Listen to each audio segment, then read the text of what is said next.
Hi hello എല്ലാവർക്കും Angel ക്രിയേഷനിലേക്ക് സ്വാഗതം. നമ്മളിന്നിവിടെ തയ്യാറാക്കാൻ പോകുന്നത് തേങ്ങ അരച്ച മത്തിക്കറിയാണ്. അപ്പോൾ അതെങ്ങനെ ചെയ്യുന്നതെന്ന് നോക്കാം. അതിനായിട്ട് ആദ്യം അരപ്പ് അരയ്ക്കുന്നതിന് വേണ്ടിയിട്ട് ഒരു മിക്സിയുടെ ജാറിലേക്ക് അരക്കപ്പ് തേങ്ങ, 4.5 ടീസ്പൂൺ മുളക് പൊടി നിങ്ങളുടെ ആവശ്യത്തിന് എടുക്കാവുന്നതാണ്. അതിലേക്ക് ഒരു നുള്ള് മഞ്ഞൾപ്പൊടി, അതിലേക്ക് നമുക്ക് 1 ടീസ്പൂൺ മല്ലിപ്പൊടിയും കൂടെ ചേർത്ത് ആവശ്യത്തിന് വെള്ളവും ചേർത്ത് നന്നായിട്ട് അടച്ച് വെച്ച് ചെറുതായിട്ടൊന്ന് അരച്ചെടുക്കാം. അങ്ങനെ ചെറുതായിട്ടൊന്ന് അരച്ചെടുത്തതിന് ശേഷം നമുക്കതിലേക്ക് 6 ചെറിയ ഉള്ളിയും കൂടെ ചേർത്ത് അരച്ച് മാറ്റി വയ്ക്കാം.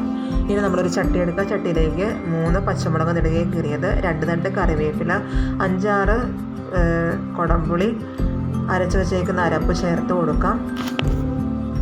ഇനി അതിലേക്ക് ആവശ്യത്തിന് വെള്ളം ചേർത്ത് കൊടുക്കാം.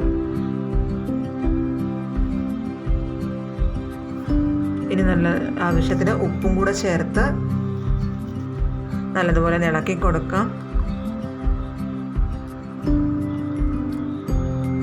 ഇനി നമുക്കതിലേക്ക് കഴുകി വൃത്തിയാക്കി എടുത്തിരിക്കുന്ന മത്തി കഷ്ണങ്ങൾ ഇട്ട് കൊടുത്ത് മത്തി ഉടയാത്ത രീതിയിൽ നന്നായി ഇളക്കി യോജിപ്പിച്ചതിന് ശേഷം തീ ഓൺ ചെയ്ത് അടുപ്പത്ത് ഒന്ന് അടച്ച് വെച്ച് ഒന്ന് വേവിച്ചെടുക്കാം.